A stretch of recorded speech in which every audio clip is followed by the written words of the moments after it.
Hola Gonzalo, ¿me escuchas? A ver, hola, ¿qué tal? Perfecto, te escucho perfecto. ¿Cómo estás? Muy bien, ¿qué tal estás? Muy bien, muy buenas noches para ti. Muy buenas noches. Bienvenido a Bueno, Archivo para vos Saeta. son buenos días, ¿no? O buenas tardes. Sí, sí, exactamente, Gonzalo. Bueno, te doy la bienvenida a Archivo Saeter, Gonzalo. Muchas Tú gracias. eres doctor, tú eres doctor en química. Ajá. Sí, vamos a hablar acerca hoy de la alquimia. Ujú. Tu interés por la alquimia, Gonzalo, primero me gustaría saber tu interés personal. Tú como químico, ¿qué te hace, digamos, interesarte por la alquimia? Pues es un interés que viene en dos fases en mi vida. En primer lugar, antes de que yo tuviera un interés más elevado en los conocimientos, vamos a decir, ancestrales o del mundo antiguo, mi interés era pues por ser la fuente original, dijéramos, la prociencia de la cual proviene mi disciplina, que es la química. Entonces, en la asignatura que cursamos de Historia de la Química siempre se remite a la alquimia como la prociencia que dio lugar a nuestra área de conocimiento, que versa sobre la transformación de la materia, básicamente, el conocimiento y transformación de la materia. Eh, y después, ya en una segunda etapa, pues a medida que fui conociendo textos y filosofías más antiguas, más del mundo antiguo, fundamentalmente bueno, el conocimiento hermético, pues me empecé a interesar mucho en cómo pensaban los alquimistas de la época, qué les motivaba, y siempre dijéramos, con el fin de integrar el conocimiento moderno, que es producto fundamentalmente de la tecnología que tenemos, con esas intuiciones primigenias que tenían los alquimistas, buscando siempre el conocimiento, porque en el fondo es lo que nos une a todos, ¿no? Buscar el conocimiento de distintas maneras. Entonces, estos son los dos grandes intereses. Por un lado, el, lo que es el origen de la disciplina de la química, y por otro lado, la conciliación de la química con los saberes antiguos. Ajá. ¿Tú practicas la alquimia? Yo no practico la alquimia como tal, es decir, he leído y he visto algunos experimentos recientes, pero no practico la alquimia, vamos a decir material, no la practico. La otra vertiente de la alquimia que fue inseparable en origen, pero que bueno, luego se fue separando a lo largo de la Edad Media, sobre todo, la alquimia mental o la alquimia espiritual, intento practicarla, en la medida de las posibilidades, claro. Perfecto. A ver, háblanos un poquito acerca de estas dos tipos de alquimia, esta operativa y especulativa. Se podría decir que es una alquimia más simbólica, que tiene que ver con uno mismo, etcétera. Y aparte, se nos podría remitir un poco acerca del origen de lo que es la química en relación a la alquimia o el origen de la alquimia también. Bien, en un principio, cuando se habla de la alquimia, que la alquimia, bueno, lo primero que hay que decir es que es una disciplina que tiene miles de años de historia y no se debe caer en la tentación de opinar que la alquimia es la imagen de la cultura popular, que solo se refiere a la transmutación de metales como pudiera ser el oro perdón, el plomo en plata o el oro, ¿no? Entonces, originariamente la alquimia siempre ha sido siguiendo el principio hermético fundamental bueno, de correspondencia, ¿no? De cómo es arriba es abajo. Siempre se ha pensado que el control de la materia, de transmutación, no está desligado de un control más íntimo de la misma sustancia que compone el universo, que podríamos denominarle el espíritu, y se postulaba que las mismas herramientas o principios que pudieran derivar en una transmutación física o material podrían servir para conseguir lo que a lo largo de la historia se ha llamado de muchas maneras. Una de las más conocidas es la iluminación, según el cual pues, bueno, un hombre puede transmutarse a sí mismo y puede purificarse, de alguna manera puede extraer el metal noble que tiene dentro de sí, que podría ser el oro, a partir de un metal menos duradero, más, vamos a decir, corrupto, entre comillas, como podría ser el plomo, ¿no? Entonces, esa analogía de cambio interior, de iluminación, en armonía con los principios fundamentales del universo, pues estaba siempre desde el principio unida. Y a mí es una cuestión que últimamente me atrae mucho.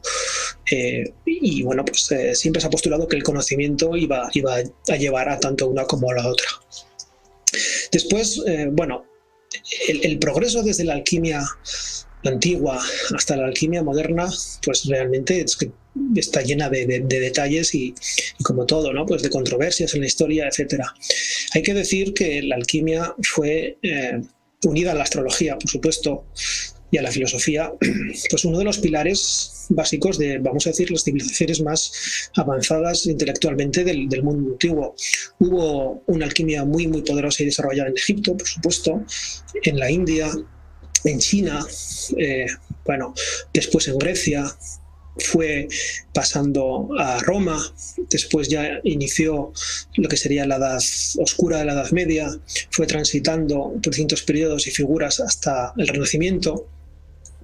Y bueno, esto ya lo comentaremos si quieres más adelante, pero hay un punto en el cual no diré que se extiende, pero bueno, se especializa quizás un poco más la alquimia espiritual y material en algo más material. Se dice que los alquimistas frustrados o incluso críticos que no habían conseguido progresar en esa transmutación tanto física como mental, pues un poco como de rebote, entre comillas, ¿no? Dado que las prácticas pues eran fundamentalmente metalúrgicas, físicas, bueno, pues todo ese saber que se fue acumulando, quizás de fracasos o trasluce como fracasos, se fue sistematizando en algo más mecánico. Y a partir del 1600, por decir un siglo XV, siglo XVI, pues hay varias figuras, como por ejemplo Boyle, Robert Boyle, Lavoisier, que ya dijéramos que intentan sistematizar todas esas prácticas y darle un cuerpo de lo que hoy sería científico, ¿no? El método científico basado fundamentalmente en la experimentación. Siempre ha habido un diálogo o una batalla entre la razón y la fe, entre la experimentación y la intuición o la fe. Y hay, a partir de Boyle, por ejemplo, que fue alquimista, más muy entusiasta, pues se decidió un poco compilar todas esas técnicas, esos saberes y articularlos en un corpus más de manual, por decirlo así. Aplicar procedimientos que puedan ser repetitivos, que puedan ser repetibles. Lavoisier, por ejemplo, que fue un alquimista francés, luego químico. Realmente la distinción entre alquimia y química hubo unos años que convivía.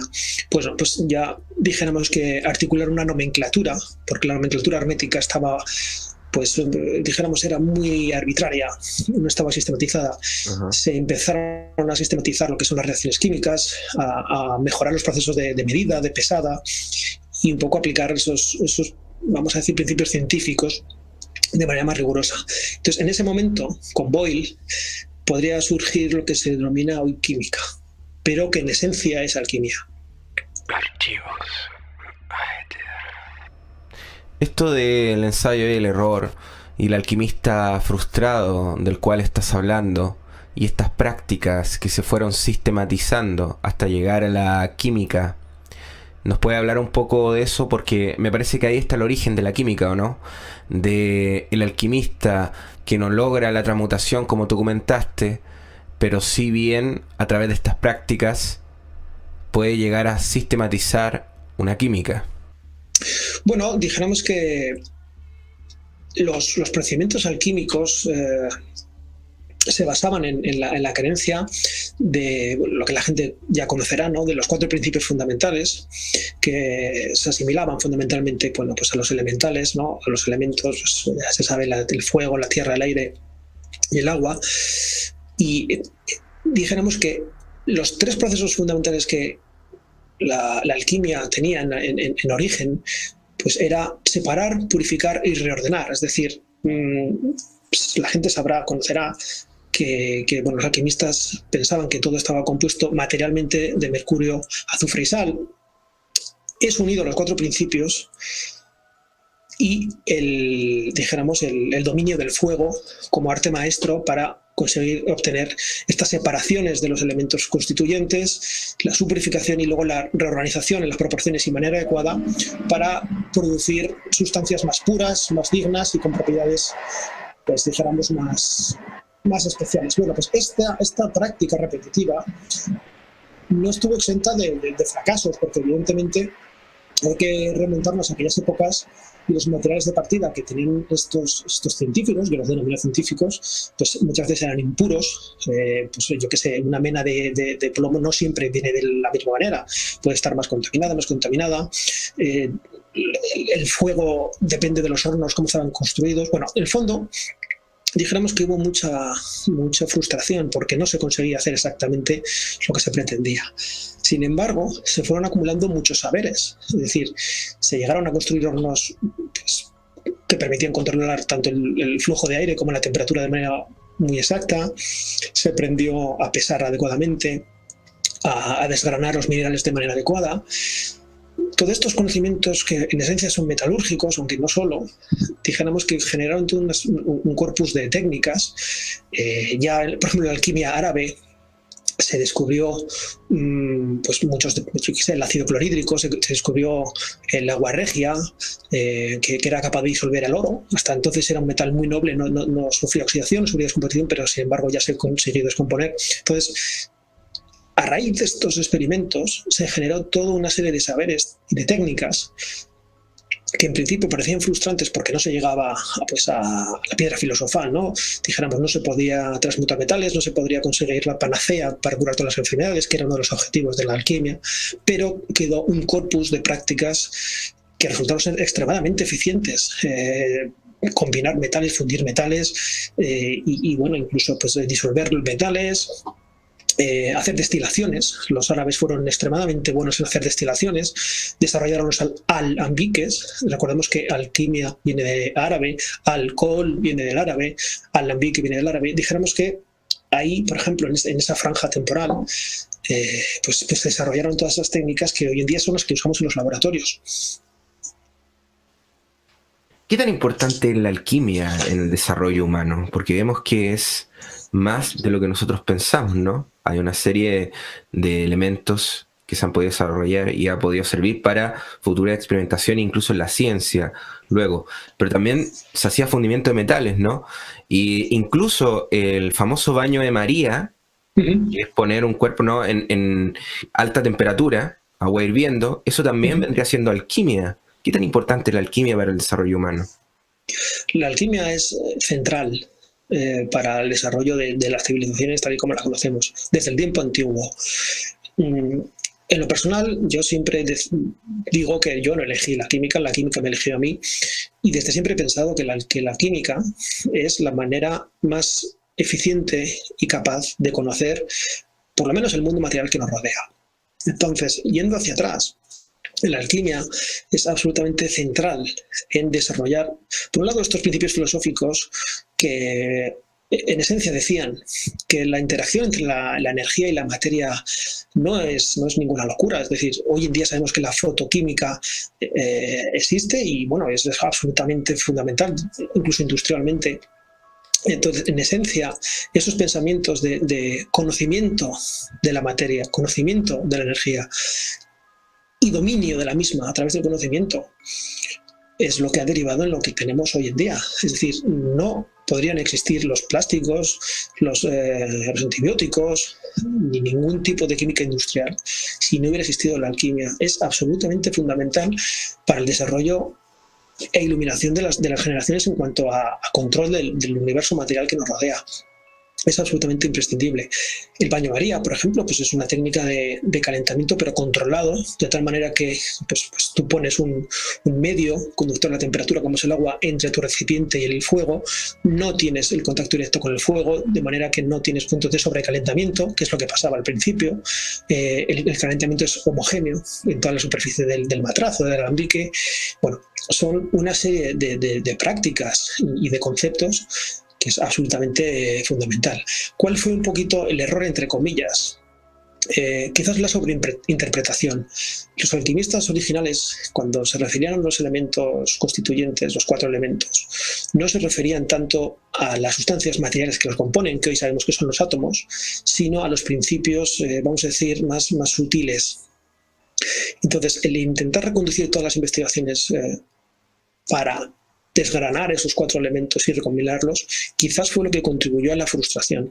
Cuando entró Boyle y cuando entraron Dalton y Newton se dieron cuenta que había unidades constitutivas más pequeñitas, que son las moléculas de los átomos, que ya se proponían en la antigua Grecia, y a partir de ese momento fue cuando explotó la química como tal, pero la raíz de conocimiento y control de la materia, incluso del ser humano, porque un químico cuando está investigando se enfrenta a auténticos dilemas y auténticas paradojas, ¿no? Y cuando, vamos a decir, el espíritu y las manos trabajan juntas, la química es imparable. Esto siempre se ha dicho. Por lo tanto, hoy en día la química para mí sigue siendo alquimia, más sistematizada, más metódica, más reproducible, pero en esencia es exactamente lo mismo. Archivos. Sí. Nos hablaste del principio de la química. Nos mencionaste a Boyle, por ejemplo. Siempre se ha dicho que Boyle era un alquimista así con Newton. ¿Nos podría hablar un poco acerca de estos experimentos que hacía Boyle en relación a la alquimia, por ejemplo? Bueno, Boyle era franciscano y entonces, y teólogo, que es decir, es como nació todas estas historias, ¿no? Es decir, siempre estaba la religión por ahí entre medias, ¿no? Y bueno, está Santo Tomás de Aquino. Dijéramos que hubo una rama de la Iglesia que intentaba defenderse de la fe pura en contraposición al mecanismo puro, que luego se vio que era totalmente erróneo. Entonces, bueno, en ese siglo XVI, en ese siglo XVII, Inglaterra y Francia fueron evidentemente los pilares de la alquimia, de la química. Después ya fue Alemania. Pero dijéramos que Boyle en un principio renegaba de la alquimia en algunos aspectos. De hecho, escribió un libro que se llama El químico escéptico, en el cual un poco pone en duda los principios según él errados de la alquimia, pero luego él mismo se vio dando cuenta de que no estaba tanto la alquimia errada en esencia, sino quizás en metodología. Entonces, el mayor logro de Boyle fue poner el método científico basado en la experimentación, que es la palabra clave. Y a partir de Boyle, la experimentación, y también de Bacon, ¿no? De Robert Bacon, pero fundamentalmente en Boyle ya permitió experimentar de manera más rigurosa. Pero tampoco es que fuera mucho mérito suyo, entre comillas, es que iba evolucionando la técnica. Entonces ya las medidas eran más exactas. Por ejemplo, Boyle lo más conocido de Boyle es la ley de Boyle, que es una ley física que relaciona la presión con el volumen. Bueno, pues para llegar a la conclusión de que el volumen y la presión son inmensamente proporcionales, es decir, a mayor volumen, menor presión, a menor presión, mayor volumen, que eso es algo que se usa hoy en los motores de explosión, bueno, él tuvo que tener ya un material de vidrio, un material que le permitiera medir de manera más precisa esas propiedades, ¿de acuerdo? Entonces, fundamentalmente es experimentación mecanicista y repetitiva, lo que caracterizaba este proceder, ¿no? Algo que para hoy en día es fundamental, que es que lo que un científico, un químico, un físico hace, otro lo pueda reproducir y no sea propiedad solamente del alquimista honorable o el maestro, que solamente lo puede hacer, etcétera. Eso es un poco la mayor contribución de Boyle, que por supuesto fue parte de la Royal Society, que bueno, pues fue un poco lo que permitió despegar a la ciencia como la conocemos hoy, aunque no está exenta de controversias y de manos negras por detrás, quizás, ¿no? Pero bueno, él era coetáneo de Isaac Newton, entonces, pues bueno, o sea, Isaac Newton estaba absolutamente... Es muy curioso porque tanto Boyle como Newton no eran químicos en sí mismos o alquimistas, pero dedicaron la mayor parte de su tiempo a ello. Y Newton, que todo el mundo lo conoce por las leyes del movimiento, etcétera, su mayor obsesión era la alquimia y dedicó muchísimos años de su vida a la alquimia. Se dice que no le dejaron escribir las obras los resultados que obtuvo por la Royal Society porque eran demasiado elevados, habría que ver qué es eso, pero Isaac Newton estaba absolutamente convencido de que había una interacción íntima de la luz con la materia y que se podía transformar la materia con la luz. Y eso es absolutamente premonitorio y real hoy en día. O sea, una reacción fotoquímica no es nada más que eso. Y Isaac Newton experimentó muchísimo con ello y se dice que consiguió realmente resultados muy notables. Lo que pasa es que no han pasado a la historia como alquimistas o como químicos, porque son más físicos. Pero fundamentalmente, pues Boyle, que seguía a Francis Bacon, es experimentar. ¿Por qué tú piensas que Newton se conoce poco esta faceta?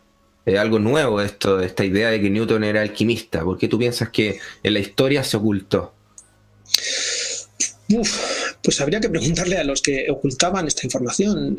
Sus propios colegas de la Royal Society decían que no era digno, ¿no? Que no era apto esos conocimientos de ese escrito, seguramente porque descubrió algo muy importante. Él mismo, en una biografía que escribió un discípulo suyo, se llega a proponer que realmente, si no consiguió la piedra filosofal o algo similar, estuvo muy cerquita y pudo hacer descubrimientos realmente relevantes para la época. Lo que pasa es que se silenciaron y quizás por eso se ha silenciado esa faceta. Pero vamos, fue un reconocidísimo alquimista de gran renombre y que dedicó prácticamente todo su tiempo a la alquimia. Sí, este experimento. Igual que Boyle, que estuvo realmente obsesionado con la transmutación de los metales y se dice que lo logró también. Lo que pasa que también, hay que tener en cuenta el contexto histórico de los personajes, que es fundamental con Lavoisier, porque Lavoisier fue guillotinado en la Revolución Francesa directamente. O sea, ¿qué hubiera podido hacer Lavoisier si no hubiera sido asesinado, ¿no? Pues, por ejemplo, pues Boyle estaba a cargo del rey de turno, lo mismo Newton, siempre pertenecían a la corte, por lo tanto, dijéramos que los poderes fácticos siempre están por ahí por detrás y algo que pueda poner en jaque o en duda o atentar contra ese orden, pues quizás era peligroso para ellos, ¿no? Pero es que Boyle era el que intentó comprender exactamente la constitución íntima de las sustancias y fue el que introdujo el concepto de elemento como lo conocemos hoy en la tabla periódica. Claro, dio el paso para todo. Supuestamente Isaac Newton, al descomponer esta luz blanca, estamos hablando de una suerte de alquimia, ¿no? También con esto. Absolutamente. O sea, la luz que nos llega de cualquier fuente de radiación, como pueda ser el sol o incluso una bombilla, es lo que se llama la luz blanca, que contiene varios tipos de radiaciones del espectro electromagnético, fundamentalmente infrarrojo, luz visible y ultravioleta. Hoy se sabe que cada color, por decirlo así, lleva asociado una longitud de onda. Bueno, ese concepto de longitud de onda, por ejemplo, 420 nanómetros, es exactamente esa longitud de onda la que tú necesitas para producir una isomerización de la rodopsina en los ojos o para promover la excitación de un cromóforo a estado excitado y que tenga lugar una reacción radicalaria. Esa descomposición de la luz, que es más útil porque no es necesaria una instrumentación muy elaborada, con un cristal lo puedes hacer, con una lente lo puedes hacer. Eso es alquimia exactamente igual. Lo que pasa que sí que es cierto que la luz es sutil en tanto y cuanto no se puede contener en un recipiente, no se puede, dijéramos, manipular como la materia, pero el principio que hay detrás es el mismo. Es decir, es un ente complejo constituido por elementos más simples o más íntimos, puros, cada uno de los cuales puede ser tratado por separado y puede tener vamos a decir así, un uso particular. Entonces, hoy en día, un químico, un físico no duda que la radiación infrarroja sirve para medir pues las vibraciones de las moléculas y eso puedes ver en determinadas zonas de las moléculas, puedes ver si tienes alcohol, si tienes cetona, etc. La luz ultravioleta sirve para otro tipo de cosas, para promover reacciones fotoquímicas, para saber si eso tiene color o no, o potencialmente tiene fluorescencia. Es decir, en esencia es exactamente lo mismo. Ahí está el gran mérito de estos investigadores, en proponer esos conceptos. Perfecto, Gonzalo. ¿Tú piensas que las experimentaciones de Boyle influenciaron a Newton a descubrir esto de la luz, de que la luz se podría descomponer? ¿Tú piensas que son los mismos principios los que utilizó Newton, los principios de Boyle, alquímicos? Boyle fundamentalmente estaba muy interesado en las propiedades físicas de los compuestos. Hasta donde yo sé, el interés de Boyle por la luz no fue tan obsesivo como el de Newton. Pero no lo puedo demostrar, porque ambos mantenían correspondencia y, bueno, sobre todo a nivel teológico y a nivel, pues, ateísmo, etcétera, ¿no? Pero muy probablemente estoy convencido que ellos discutían este tipo de conceptos entre ellos. No sé si seguramente se influencian porque todos se influenciaban. Realmente yo ahora tendría que buscar, navegar en los archivos de la fotoquímica cuando se empieza a pensar en esta alquimia de la luz. Tendría que ir a buscarlo. Sí, Perdón, te lo menciono porque, por ejemplo, aquí tengo un texto que habla acerca de Boyle y la influencia de Newton, y dice, en la década de 1660, Boyle se enfrascó en una disputa con los filósofos escolásticos sobre la esencia de la materia.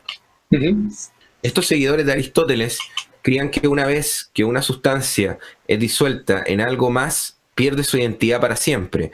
Boyle diseñó un experimento para disolver el alcanfor, una sustancia química aromática, Exacto.